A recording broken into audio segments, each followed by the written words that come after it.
ప్రభువైన యేసుక్రీస్తు వారి నామములో మీ అందరికీ నా హృదయపూర్వకమైన వందనాలు. ప్రతిరోజు ఇదే సమయానికి ఇదే ఛానల్లో ఈ ఆదరణ అనే కార్యక్రమాన్ని తప్పనిసరిగా వీక్షించండి. దేవుని వాక్య సందేశాలు ఆలకించి అలాగే మీ ప్రార్థన అవసరతలు ఉంటే మాకు తెలియచేయండి. నేను మీకోసం ప్రార్థిస్తాను. దేవుని బిడ్డలారా, ఈరోజు నీ పట్ల దేవుని ప్రణాళిక అనే అంశం మీద మరికొన్ని మాటలు దేవుని మాటలు మనం ధ్యానం చేయబోతున్నాం. దేవుని వాక్యానికి వెళ్లే ముందుగా చిన్న ప్రార్థన చేసుకుందాం. అందరూ ఏకీభవిద్దాం. పరిశుద్ధుడా, ఘనమైన తండ్రి, మహోన్నతుడా, మహాగణుడా, నాయన ఈ వాక్యాన్ని ఆలకిస్తున్న ప్రతి బిడ్డను దీవించండి, బలపరచండి, మాట్లాడండి ప్రభువా. వారి పట్ల మీ సంపూర్ణమైన చిత్తము ప్రణాళిక వారు తెలుసుకొని నాయన మీ మార్గంలో సాగి మీరు దాల్చించిన ఉన్నతమైన మేలులతో నింపబడుటకు సహాయం దయచేయమని యేసుక్రీస్తు వారి నామములో ప్రార్థిస్తున్నాను తండ్రి, ఆమేన్. దేవుని బిడ్డలారా, నీ పట్ల దేవుడు ఒక ప్రణాళిక, ఒక ఉద్దేశం లేక ఆయన చిత్తము కలిగి ఉన్నాడు అనేది ఏనాడైనా మనం ఆలోచన చేశామా? దేవుని బిడ్డ, నీ పట్ల దేవుడు మహోన్నతమైన ఉద్దేశాలు కలిగి ఉన్నాడు. నీవు ఎప్పుడు కూడా చిన్న వాటిని కిందన్న వాటిని అడుగుతూ ఉంటావు, కానీ దేవుని బిడ్డలారా, దేవుడు నీ పట్ల మహోన్నతమైన ఉద్దేశాలు కలిగి ఉన్నాడు. నువ్వు అడిగిన ఊహించిన దానికంటే గొప్ప కార్యాలు నీ పట్ల ఆయన తలపెట్టి ఉన్నాడు. నీ పట్ల ఆయన కలిగిన ఉద్దేశాలు తెలిసినట్లయితే ఏమాత్రము కూడా నీ స్వైచిత్తాన్ని చేయవు. ఎందుకంటే స్వైచిత్తం అనేది దేవుని చిత్తం నెరవేరకుండా అడ్డుపడే ఒక శత్రువు. స్వైచిత్తాన్ని సిలువేయాలి. అందుకే ప్రభు చెప్పారు, ఎవడైనాను నన్ను వెంబడింపగోరిన ఎడల తన్ను తాను ఉపేక్షించుకొని తన సిలువను ఎత్తుకొని నన్ను వెంబడింపవలెను. దేవుని బిడ్డ, నిజమే, ప్రభుని వెంబడించాలని ఆశపడిన మనము, ప్రభు శిష్యులుగా ఉండాలని కోరుకున్న మనము తప్పనిసరిగా స్వైచిత్తాన్ని సిలువేయాలి. తన్ను తాను ఉపేక్షించుకోవడం అంటే మనలను మనం కాదనుకోవడం, మన స్వైచిత్తాన్ని పూర్తిగా చంపివేయడం, సిలువ వేయడం. దేవుని సిలువను ఎత్తుకోవడం అంటే దేవుని చిత్తానికి లోబడడం.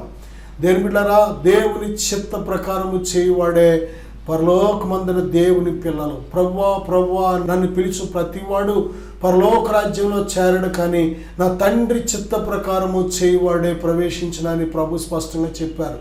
నా సహోదరుడా, దేవుని చిత్తము నీ జీవితంలో నెరవేరకపోతే ఏమాత్రము కూడా దేవుని బిడ్డవు కాదు, నువ్వు దేవుని రాజ్యం చేరలేవు.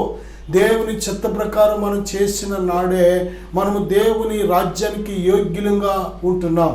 దేవుని చిత్తం మన జీవితంలో ఎంతవరకు మనం చేయగలుగుతున్నాం, ఎంతవరకు దేవుని చిత్తం మన జీవితంలో నెరవేరుతుంది అనేది ఒకసారి మనం పరిశీలన చేసుకోవాలి. నా సహోదరుడా, సహోదరి, దేవుడు ప్రతి మనిషి పట్ల ఒక మహోన్నతమైన ఉద్దేశాన్ని దేవుడు కలిగి ఉన్నాడు.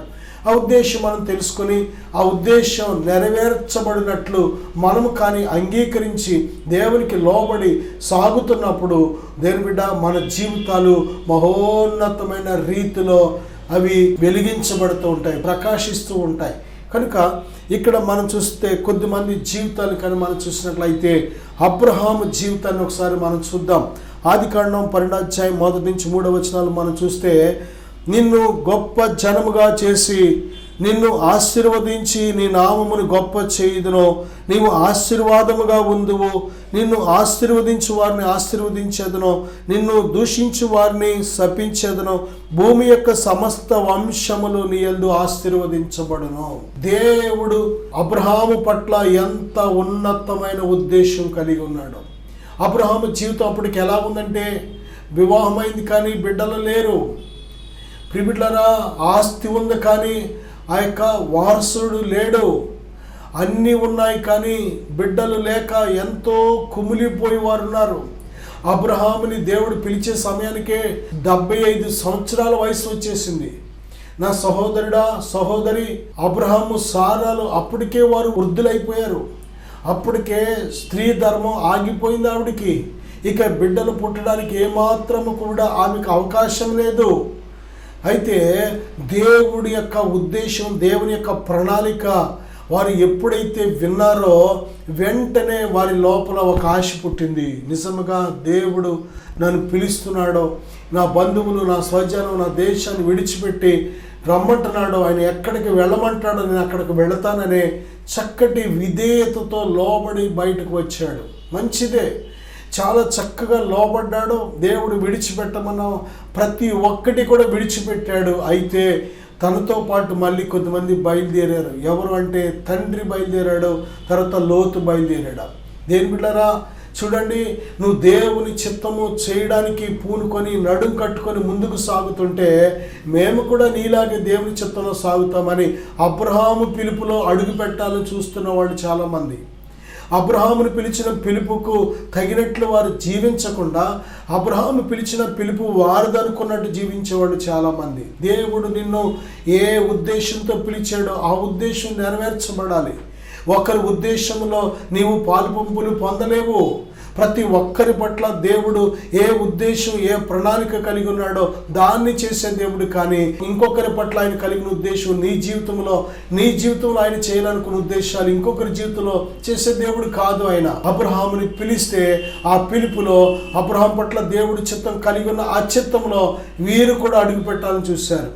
అబ్రహాం తండ్రి వృద్ధుడు కనుక కొద్ది దూరం వచ్చి ఆయన చనిపోయాడు. కానీ లోతు అయితే చాలా దూరం వచ్చాడు, చాలా విషయాల్లో దగ్గరగా ఉన్నాడు. అంతవరకు కూడా దేవుడు ఆయనతో మాట్లాడడం కష్టమైంది. దేవుడు దూరంగా ఉండవలసి వచ్చింది. ఎప్పుడైతే ఆ లోతుని కూడా విడిచిపెట్టి అబ్రహాము దేవుని చిత్తంలో సాగడానికి ముందుకు వెళ్ళాడో అప్పుడు మళ్ళీ దేవుడు మాట్లాడడం ప్రారంభించాడు. దేవుడు తన సంపూర్ణ చిత్తం నెరవేర్చడానికి ఆయన నిత్యము సిద్ధంగా ఉన్నాడు.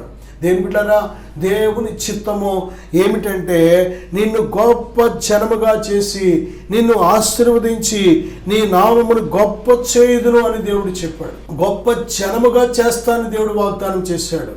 అసలు పిల్లలే లేరు అని అటువంటి పరిస్థితుల్లో వారు ఎంతో విచారంతో దిగులుతో ఎదురు చూస్తున్న పరిస్థితులలో వారిని గొప్ప జనముగా సంతానం ఇచ్చి ఆ సంతానాన్ని గొప్ప జనముగా నేను విస్తరింప చేస్తానని దేవుడు వాగ్దానం ఇచ్చాడు. దేవుడు చెప్పిన మాటలు వారిలో ఎంతో ఆశను పుట్టించినాయి, నిరీక్షణ పుట్టించినాయి, విశ్వాసాన్ని పుట్టించినాయి, బలపరిచినాయి. కానీ దేని బిడ్డరా, ఆ చిత్తము, ఆ ప్రణాళిక ఇంకా నెరవేరక మునిపే ఏమొచ్చిందంటే అబ్రహాముకి పరీక్షలు వచ్చేసినాయి, శోధనలు వచ్చేసినాయి. ఆ భార్య అంటుంది కదా, అయ్యా దేవుడు నా గర్భాన్ని మూసేశాడు కాబట్టి ఇదిగో నా దాసైన హాగరుని నువ్వు తీసుకో, భారీగా ఆమెతో వెళ్ళు, ఆమె కానీ బిడ్డను కంటే గర్భవతి బిడ్డను కంటే ఆ బిడ్డ ఇక మనకు వారసుడు, ఆ బిడ్డే మన బిడ్డ అనుకుందాం అని ఆ భర్తను ఆమె బలవంతం చేసింది. ఇది దేవుని చిత్తం కాదు. సారా చెప్పిన ఆ సలహా, సారా చెప్పిన ఆలోచన అది దేవుని చిత్తం కాదు. దేని బిడ్డరా, ఎప్పుడైతే దేవుని చిత్తములో నడుస్తున్న అబ్రహాము తన భార్య సారా చెప్పిన ఎప్పుడైతే ఆ మాటకు లోబడి ఆ మాట ప్రకారం వెళ్ళాడో దేవుని చిత్తం నుంచి మళ్ళీ పక్కకు వెళ్ళిపోయాడు. దేని బిడ్డరా, ఈరోజు వరకు కూడా మరి మనము ఈ విషయాలు పరిశుద్ధ బైబిల్ గ్రంథంలో మనం ఆలకిస్తున్నాం. ఆ తర్వాత దేవుడు మళ్ళీ మాట్లాడాడు. ఇదిగో నీకు సారాకు వాగ్దానం చేసినట్టుగానే నీకు బిడ్డనివ్వబోతున్నాను అనగానే అబ్రహాము సారాలు ఆశ్చర్యపోయారు. ఇదేంటి, ఆయన అప్పటికే మేము వృద్ధిలో, ఇప్పుడు ఇన్ని సంవత్సరాలు అయిపోయింది, 99 సంవత్సరాలు వచ్చేసినాయి నా భర్తకు, నాకు ఇంచుమించు 90 సంవత్సరాలు వచ్చేసినాయి, కాబట్టి ఇది ఎలాగ సాధ్యం అనుకొని ఆమె నవ్వుతుంది. దేవుని యొక్క కార్యాలు మనుషులకు ఎలా ఉంటుందంటే అసాధ్యం అనిపిస్తూ ఉంటుంది, నవ్వు వస్తూ ఉంటుంది. నిజమే, అవిశ్వాసం నవ్వుతో చూపెడుతూ ఉంటాం చాలాసార్లు. అది జరిగే పని అంటారా, అది జరుగుద్దంటావా, అది ఎలా జరుగుద్ది అసలు అని ఎప్పుడు కూడా మనము మానవ శక్తి సామర్థ్యతలతో పోల్చి చూస్తూ ఉంటాం, మానవ జ్ఞానంతో పోల్చి చూస్తూ ఉంటాం. దేవుని శక్తిని మానవ శక్తితో పోల్చలేవు నువ్వు. దేవుని జ్ఞానాన్ని మానవ జ్ఞానంతో పోల్చలేవు. దేవుని మహోన్నతమైన ప్రణాళికను ఏమాత్రం నువ్వు దేని బిడ్డ మర్చిపోయినా, అనుమానించినా, అవమానించినా అది జరిగి తీరుతుంది. ఎందుకంటే ఆ ప్రణాళికకు కర్త ఆయన చిత్తానికి కర్త ఆయన సంకల్పానికి కర్త ఆయన విశ్వాసం ఇచ్చిన వారికి విశ్వాసానికి కర్త కనుక ఆయన దాన్ని కొనసాగించగలిగిన దేవుడు. ఆయన నీకు వాగ్దానం ఇచ్చి వాగ్దానాన్ని నెరవేర్చగలిగిన దేవుడు. ఆయన మాట ఇచ్చి ఆ మాటను నెరవేర్చగలిగిన దేవుడు. నా సహోదరుడా, సహోదరి, నీ జీవితంలో దేవుని ఉద్దేశం, దేవుని ప్రణాళిక, దేవుని ఆలోచన చాలాసార్లు తెలియక పొరబడుతున్నావు. మనుషులు చెప్పిన సలహాలు, మనుషులు చెప్పిన ఆలోచనలో ఇది కరెక్టేమో, ఈడ బాగా చెప్పారు, ఈడ చెప్పినట్టు ఇలా చేద్దాం, ఇంక ఇలాగే చేయవలసింది అని అనేక రకాలుగా దేవుని చిత్తాన్ని పక్కన పెట్టి దేవుని చిత్తాన్ని అపార్థం చేసుకొని చాలాసార్లు మనం ప్రవర్తిస్తూ మాట్లాడుతూ ఉంటాం. దేవుని చిత్తం ఏమాత్రం లక్ష్య పెట్టకుండా బ్రతుకుతూ ఉంటాం. అది నీకు మంచిది కాదు. దేవుడు అందుకే అబ్రహాంతో అన్నాడు, నా సన్నిధిలో నిందారహితముగా నువ్వు జీవించమని. తెచ్చుకున్న నిందలు, అవమానాలు ఇక ప్రభువా నేను అటువంటి విధంగా నేను బ్రతకను, నీ మాట నేను వింటాను ప్రభువా అని ఎప్పుడైతే అబ్రహాము తన యొక్క హృదయాన్ని ప్రభులో స్థిరపరుచుకున్నాడో, ప్రభునందు విశ్వాసం ఉంచడం మళ్ళీ ప్రారంభించాడో, విశ్వాసము వలన బలము పొందుకున్నాడు. సారా కూడా దేవుని యందు విశ్వాసం ఉంచి బలము పొందుకుంది. దేవుని బిడ్డలారా, దేవుని సమయం వచ్చింది, ఆమె గర్భవతి అయింది. దేవుని సమయం వచ్చింది, ఆమె ఒడిలో బిడ్డ వచ్చాడు. నా సహోదరుడా, మనుషులకు అసాధ్యమైన దేవునికి సాధ్యం. నమ్ముట నీ వల్ల అయితే నమ్మువానికి సమస్తము సాధ్యమే. విశ్వాసము లేకుండా నువ్వు దేవుని యొద్దకు రాలేవు. విశ్వాసము లేకుండా దేవునికి ఇష్టడుగా నువ్వు ఉండలేవు. విశ్వాసము చేతనే సమస్తము మనం దేవుని యొద్ద నుంచి పొందుకోగలుగుతున్నాం. నువ్వు విశ్వాసంతో ఏది అడుగుతావో, అడిగింది పొందుకున్నామని నువ్వు నమ్మినట్లయితే వాటన్నిటినీ కూడా నువ్వు పొందుకుంటున్నావు. 12 సంవత్సరాల రక్తస్రావ స్త్రీ తన విశ్వాసంతో, ప్రభునందు విశ్వాసంతో ఒక్కటే అనుకుంది, నేను ఆయన వస్త్రపు చెంగు ముడితే చాలు, నేను బాగుపడతాను. నిజమే దేని బిడ్డారా, అలాగే ఆమె ప్రభు యొక్క వస్త్రపు చెంగు ముట్టింది, ఆ క్షణంలోనే బాగుపడింది. నీ విశ్వాసం ఎలాగుంది? యేసుక్రీస్తు ప్రభు వారితో చాలామంది ఉన్నారు.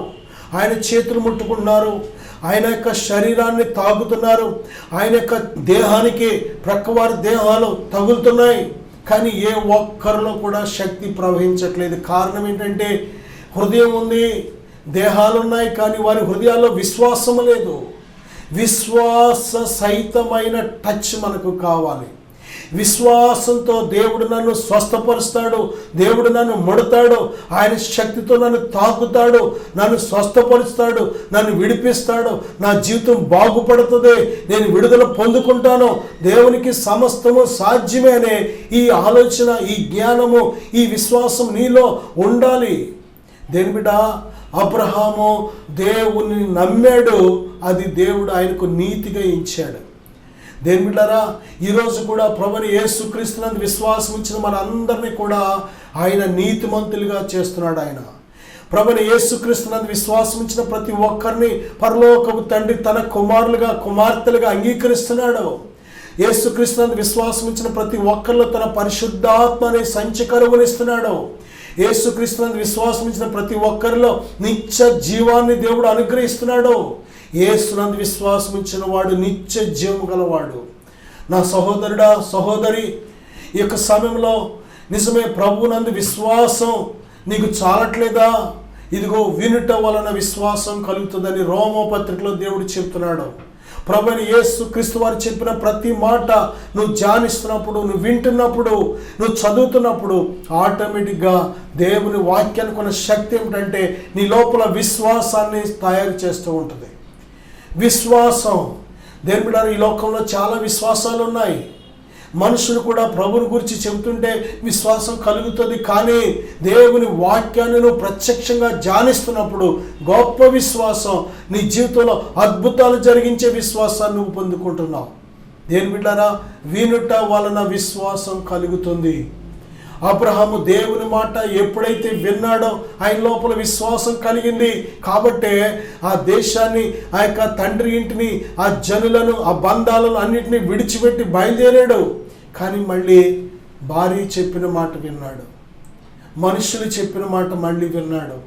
దేవుడు చెప్పిన మాటను పక్కన పెట్టి దేవుడిచ్చిన వాగ్దానాన్ని, దేవుడు పిలిచిన పిలుపును, దేవుడిచ్చిన దర్శనాన్ని పక్కన పెట్టి మనుషుల మాటలు ఎప్పుడైతే విన్నాడో మళ్ళీ చల్లారిపోయాడు. నిందలు తెచ్చుకున్నాడు, అవమానాలు తెచ్చుకున్నాడు. అందరూ కూడా ఇదేనా ఇలాగా మీ దేవుడు పిల్లలిచ్చే విధానం అని అందరూ కూడా హేళన చేసే విధంగా, నవ్వులు పోలైపోయే విధంగా, దేవుని నామం హేళన అయ్యే విధంగా ప్రవర్తించాడు. అందుకే దేవుడు వార్నింగ్ ఇచ్చాడు, నా సన్నిధిలో నిందారహితంగా ఉండు. దేవుని సన్నిధిలో జీవిస్తున్న మనము నిందారహితముగా ఉండాలి.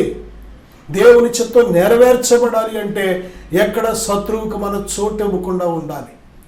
దేని బిడ్డలారా, అబ్రహాము పట్ల దేవుని చిత్తం, ప్రణాళిక, మహోన్నతమైన ఉద్దేశం, అనేక జనములకు తండ్రిగా చేస్తానన్నాడు దేవుడు. దేని బిడ్డలారా, అబ్రహాముని గొప్ప జనముగా చేస్తానన్నాడు. తన సంతానాన్ని ఇసుక రేణువుల వలె విస్తరింప చేస్తానన్నాడు. ఆకాశ నక్షత్రాల వలె విస్తరింప చేస్తానన్నాడు దేవుడు. దేవుని మాట నిరర్ధకము కాదు. ఆయన వాగ్దానం కొన్నిసార్లు మన దృష్టిలో ఆలస్యం అనిపిస్తుంది, కానీ ఆయన వాగ్దానం తప్పనిసరిగా నెరవేరి తీరుతుంది. ఆయన మాట తప్పని దేవుడు, తప్పనిసరిగా ఆయన వాగ్దానం చేసిన దాన్ని నెరవేర్చే దేవుడు, ఆయన శక్తిమంతుడు. ఆయన దేని ప్రియమైన బిడ్డలారా, దావీదు పట్ల ఒక ఉద్దేశం కలిగి ఉన్నాడు దేవుడు. సమూయేలు 2వ గ్రంథం 7వ అధ్యాయం 8వ వచనంలో, గొర్రెల కాపులోనున్న నిన్ను గొర్రెల దొడ్డిలో నుండి తీసి ఇశ్రాయేలీయులను నా జనుల మీద అధిపతిగా నియమించితిని. దావీదు పట్ల దేవుడు కలిగిన ఉన్నతమైన ఉద్దేశం ఏంటో తెలుసా? దేవుడు దావీదును ఇశ్రాయేలీయుల మీద అధిపతిగా చేయాలి. దావీదు దేవుని యందు విశ్వాసము కలిగిన వ్యక్తి, చిన్న వయసు నుంచి కూడా దేవుణ్ణి ప్రేమించే వ్యక్తి, దేవుణ్ణి ఆరాధించే వ్యక్తి, దేవుని స్తుతించే వ్యక్తి. ఎల్లప్పుడూ కూడా దేవునిని ప్రేమించడమే. ఆ గొర్రెలు కాచుకుంటూ, ఆ పాలు పితుక్కున్నా సరే, ఆ గొర్రెలు మేపుకున్నా సరే, ఆ గొర్రెల మధ్య పడుకున్నా సరే, తన హృదయం మాత్రం ఎప్పుడు కూడా దేవుణ్ణి ప్రేమించే హృదయంగా ఉంది, దేవుణ్ణి వెంబడించే హృదయంగా ఉంది. దేవుడు తన ప్రణాళిక ఏంటో తెలుసా? తను ప్రేమించి వారిని ఉన్నతమైన స్థానంలో పెట్టాలనేది దేవుని ఆశ. దేవుని ప్రేమించే వారిని దేవుడు ఆయన కూడా ఎంతగానో ప్రేమిస్తున్నాడో, ఆయన సమయం వచ్చినప్పుడు ఆయన ఉన్నతమైన ఈవులతో ఘనపరచాలని ఆశపడుతున్నాడు. ఆయన గొర్రెల దొడ్డిలో ఒకడు దావీదు జీవితంలో తను రాజవుతాడనే ఆ యొక్క ఆలోచన తనకి ఏనాడు రాలేదు కనుక, ఇక ఇలాగే గొర్రెల మందలు మేపుకుంటూ నా జీవితం ఇలాగే వెళ్ళిపోతుంది, అయినా సరే గొర్రెలు మేపుకుంటూ నా జీవితం వెళ్ళిపోయినా నా దేవుని స్తుతిస్తూ వెళ్ళిపోతే చాలు అనుకునే, అలాగే దేవుని విడిచిపెట్టకుండా దేవుని ప్రేమిస్తూ స్తుతిస్తూనే ఉన్నాడు. దేని బిడ్డ, మనం ఏదో ఒకటి ఆశించి దేవుని స్తుతిస్తూ ఉంటాం. చాలామంది మనుషులు ఎందుకు పొగుడుతారంటే ఏదో ఒక మర్మం ఉంటుంది లోపల, ఏదో ఒకటి ఆశించి ఏదో ఒకటి పని జరిగించుకోవాలి కాబట్టి. మనుషుల్ని పొగిడితేనే కానీ పనులు అవ్వవు కాబట్టి పొగడతలో ఈరోజు దేవుని దగ్గర కూడా, దేవా ఇది నాకు ఇస్తే నీకు ఇలా లంచం ఇస్తాను అన్నట్టు, నీకు అది ఇస్తాను ఇది ఇస్తాను నాకు ఇది ఇస్తే అని దేవుని దగ్గర కూడా అగ్రిమెంట్లు చేసుకునేవాడు చాలామంది. ఏమి ఇవ్వగలం మనం? ఏమి ఇవ్వగలం? దేని బిడ్డారా, ఈ ప్రాణ ఆత్మ దేహాన్ని ఇచ్చిన దేవునికి ఏమి ఇచ్చిన రుణం తీర్చగలవు? మన పాపము నిమిత్తము సిలువలో తన ప్రాణం పెట్టి రక్తం చిందించిన దేవునికి నువ్వు ఏమి మొక్కుకొని ఏమి చెల్లించని రుణం తీర్చగలవు? నీ మొక్కు కాదు దేవుడు అడిగేది, నీ డబ్బు కాదు దేవుడు అడిగేది. దేవుడు అడిగేది నీ హృదయం. నీ హృదయము నా కిమ్ము అంటున్నాడు ఆయన. ఇదిగో హృదయం అనే తలుపునొద్ద నిలబడి తట్టుచున్నాను, ఎవడైనాను నా స్వరం విని తలుపు తీసిన ఎడల నేను వానిలోకి వచ్చి వానిలో నివాసము చేస్తానన్నాడు దేవుడు. నీ దేహమే ఆయన నివసించే దేవాలయంగా చేసుకొని దేవుడు ఆశపడుతున్నాడు. నా సహోదరుడా, నా సహోదరి, ఇదిగో నిజంగా దేవుడు నివసించవలసిన దేవాలయంగా ఉండవలసిన ఈ దేహాన్ని త్రాగుడుతో, సిగరెట్లతో, చుట్టలతో, వ్యభిచారంతో, అపవిత్రతతో, కాముకత్వంతో, అనేక రకాల భయంకరమైన దుర్మార్గపు పనులతో, ఆలోచనలతో ఈ దేవాలయాన్ని దొంగల గుహగా పాడు చేస్తున్నావా? ఏదో ఒక రోజున దేవుడు నిన్ను లెక్క అడుగుతాడు. మనకి ఒక ఇల్లు అద్దెకిచ్చామంటే ఎవరికైనా అద్దెకున్న వారు ఆ ఇంటిని ఎక్కడైనా గీతలు పెడితే, పాడు చేస్తే, ఏదైనా ఇరగొడితే వారిని ఎన్ని రకాలుగా మనం లెక్క అడుగుతాం. అది బాగు చేయించండి అర్జెంటుగా మీరని. మేము మీకు ఇల్లు ఎలాగిచ్చామో మళ్ళీ మాకు ఇల్లు శుభ్రం చేసి అప్పగించండి అని అడుగుతూ ఉంటాం వారి మీద. నీ దేహాన్ని దేవుడు తన శక్తి చేత, తన మహిమ చేత, తన జ్ఞానము చేత, తన యొక్క ఉన్నతమైన ప్రభావము చేత దేవుడు నిన్ను నిర్మించాడు. ఈ దేహాన్ని నీ ఇష్టానుసారంగా నువ్వు జీవిస్తూ దీన్ని పాడు చేసి, దీన్ని ఇష్టానుసారంగా దీన్ని అపవిత్రపరిచి జీవిస్తే దేవుడు లెక్క అడగడా? నువ్వు చేసిన ప్రతి క్రియను బట్టి ఒక దినాన దేవుడు లెక్క అడుగుతాడు. నా సహోదరుడా, నా సహోదరి, ఆ దినాన ధైర్యంగా నువ్వు తలెత్తుకోవాలంటే నేడు అనబడి సమయం ఉన్నప్పుడే నీ దేహాన్ని చెరుపుదాన్ని విడిచిపెట్టే, నీ ఆత్మను నరకానికి తీసుకెళ్లే వాటిని విడిచిపెట్టే. దేని బిడ్డ, దేవుడు నీ పట్ల ఒక మహోన్నతమైన ఉద్దేశం కలిగి ఉన్నాడు. దావీదును దేవుడు రాజుగా, అధిపతిగా చేయాలని ఆశపడ్డాడు. అలాగే సమయం వచ్చినప్పుడు దేవుడు రాజుగా చేశాడు. దావీదు కూడా ఎంతో కృతజ్ఞతతో గొర్రెల దొడ్డిలో ఆ యొక్క గొర్రెల్ని మేపుకుంటూ, గొర్రెల పాలు తీస్తూ, ఈ విధంగా బ్రతికిన బ్రతుకుని రోజు ఇశ్రాయేలీయుల మీద రాజుగా దేవుడు నన్ను నియమించాడని ఎంతగానో కృతజ్ఞత కలిగి ఉన్నాడు.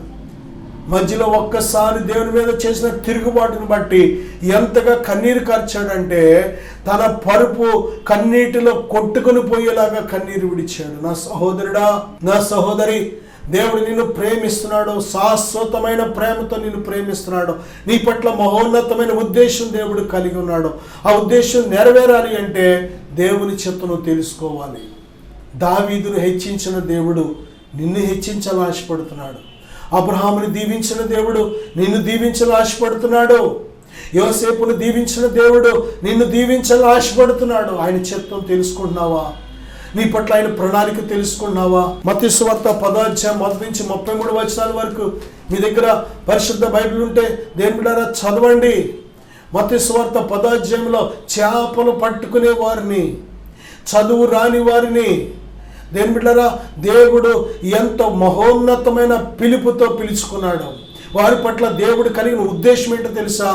భూలోకాన్ని తలక్రిందులు చేసేవారిగా వారిని చేయాలని. నా సహోదరుడా, నా సహోదరి, ఈ భూలోకాన్ని తలక్రిందులు చేసేవారిగా వారిని తన ఆత్మశక్తితో అభిషేకించి ఈ ప్రపంచానికి ఈ సత్యాన్ని బయలుపరచడానికి పునాదులుగా దేవుడు వాడుకున్నాడు. నిజమే, ఈరోజు బలహీనుడు అనుకున్నావేమో, చదువు లేదు అనుకున్నావేమో, నాకు డబ్బు లేదు అనుకున్నావేమో, నీకు డబ్బు లేదు, ఉద్యోగం లేదు, లేకపోతే నాకు ఎవరు లేరని ఈ విధంగా అనుకుంటున్నావేమో. కాదు కాదు కాదు, నీ పట్ల దేవుడు కలిగిన ఉన్నతమైన ఉద్దేశం తెలుసుకుంటే నాకు అది లేదు, నాకు ఇది లేదు, నాకు ఆళ్ళు లేరు, నాకేళ్ళు లేరు అని ఆ మాట అనవసలా. దేవుడు ఉంటే చాలు. సమస్తము సాధ్యపరచగలిగిన దేవుడు నీకు తోడుగా ఉంటే చాలు. ఈ భూలోకాన్ని తలక్రిందులు చేసే అభిషేకంతో దేవుడిని నింపుతాడు. జీవితాలను, పడిన జీవితాలను, చెడిన జీవితాలను బాగు చేసే పాత్రగా దేవుడిని వాడుకుంటాడు. చీకటిలో ఉన్న వారిని తన వెలుగులోకి పిలిచి గొప్ప ఆయన నోటికి బోరగా ఉండే పాత్రగా దేవుడిని వాడుకుంటాడు. నా సహోదరుడా, నేను మీకోసం చిన్న ప్రార్థన చేస్తాను. విశ్వాసంతో ఎక్కివేద్దాం. పరిశుద్ధుడా, ఘనమైన తండ్రి, ఇదిగో నీ బిడ్డలను ప్రేమించిన ఆయన ప్రతి ఒక్కరి పట్ల మహోన్నతమైన ఉద్దేశం, ప్రణాళిక కలిగి ఉన్నావు తండ్రి. నాయన అది గ్రహించకే అనేక సార్లు నిరుత్సాహంతో, అనేక సార్లు భయాలతో, అనేక సార్లు కలవరాలతో, అనేక సార్లు బెంగలతో నీ బిడ్డలు కుమిలిపోతున్నారేమో నాయన. అయ్యా, మా పట్ల మనుషులు, మా పట్ల ఎవరు ఎటువంటి ఆలోచన కలిగి ఉన్నా మా పట్ల మీరు మహోన్నతమైన ఆలోచన కలిగి ఉన్నారు తండ్రి. నీ బిడ్డల పట్ల మీరు కలిగిన ఉన్నతమైన ఉద్దేశాన్ని బట్టి స్తోత్రాలు. మీ చిత్తం నెరవేర్చండి, బలపరచండి, క్షేమము దయచేయమని యేసుక్రీస్తు వారి నామములో ప్రార్థిస్తున్నాను తండ్రి. ఆమేన్. God bless you.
ఎవరు? ఎక్కడి నుంచి వచ్చావు?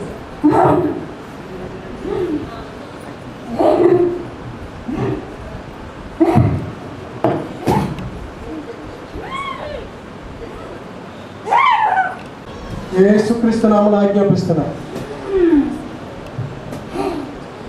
ఎప్పటి నుంచి ఉన్నావు? ఎంతకాలం నుంచి ఉన్నావు?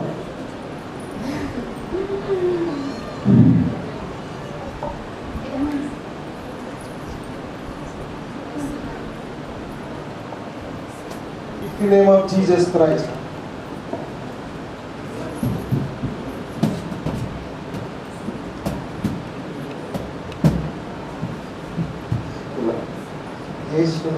విడుదల ప్రకటిస్తున్నాను. మొదలుకొని సంపూర్ణ ఆరోగ్యం, నెమ్మది, సంతోషం కలుగులుగా అర్పిస్తున్నాను. దేవుడిని విడిపించాడు. సంతోషంగా దేవునికి స్తోత్రం చెప్పండి. హల్లెలూయా. దేవుడు నన్ను విడిపించాడు. నా పేరు విజయలక్ష్మి అండి. మా ఊరు వచ్చి చాదరేసుకుంట. నేను కొన్ని రోజులుగా ఎంతగానో నలిగిపోతున్నాను. అది ఏంటన్నది నాకైతే తెలియడం లేదు. ఇంట్లో బాధల వల్ల ఎందుకు నలిగిపోతున్నానో తెలియడం లేదు. పిల్లల విషయం వచ్చి కూడా వాళ్ళు ఎంతగానో నా దగ్గరికి వచ్చినా నేను వాళ్ళని కూడా దగ్గరికి రానివ్వడం లేదు. అది కోపం వచ్చేస్తుంది. వాళ్ళతో ఎంతగానో చిరాకు పడుతున్నాను నేను. అది కూడా నాకు తెలియడం లేదు. ఇంట్లో భర్త విషయమందు, కుటుంబ విషయమందు నేను ఎంతగానో నలిగిపోతున్నాను. అది నాకు తెలియడం లేదు. తర్వాత వచ్చి వాళ్ళు దెబ్బలాడుకున్నా ఏం చేసినా నేను దేంతో దాంతో కొట్టేసుకుంటున్నాను. అది నేను ఎందుకు ఇలా చేసుకుంటున్నానో కూడా నాకు తెలియడం లేదు. ఇలా అమ్మ వాళ్ళు నన్ను ఇలా రమ్మని చెప్పారు. ఫాస్ట్ గారి దగ్గరికి వచ్చాను. నేను వచ్చినా నేను దగ్గరికి రావడానికి ఎంతగానో ఆలోచిస్తున్నాను. ఆయన వచ్చి నాకు ఏమీ కాదు, నీకు ఇలా ఉంటుంది నీకు అని ఆయన నాకు ఎంతగానో చెప్పారు. చెప్పి నేను ఆయన దగ్గరికి వచ్చేసరికి జీవజలాలు ఇలా జల్లడం వల్ల నాలో ఉన్న దురాత్మ ఎంతగానో బయటికి వెళ్ళిపోయింది. దేవుడు నన్ను ఎంతగానో దీవించారు. దీవించి నాకు ఇంత ఆరోగ్యవంతమైన శక్తిని నాకు కలగజేశారు. తలలో ఉన్న భారం మొత్తం నాకు ఎంతగానో తొలగిపోయింది. తలలో ఎంతగానో బాధపడుతూ నాకు ఏదేదో అయిపోతున్నట్టు దేంతోనో కొట్టేసుకుంటున్నాను నేను. అలాంటిది దురాత్మ నాలో ఉండి నన్ను ఎంతగానో శోధన పెట్టింది. ఈ పెట్టడం వల్ల నాకు ఈ జీవజలాలు జల్లడం వల్ల నాకు ఎంతగానో పరిశుద్ధాత్మ నాకు ఎంతగానో కలగజేసాడు దేవుడు. నాకు ఎంతగానో ఇప్పుడు తేలిగ్గా ఉంటుంది.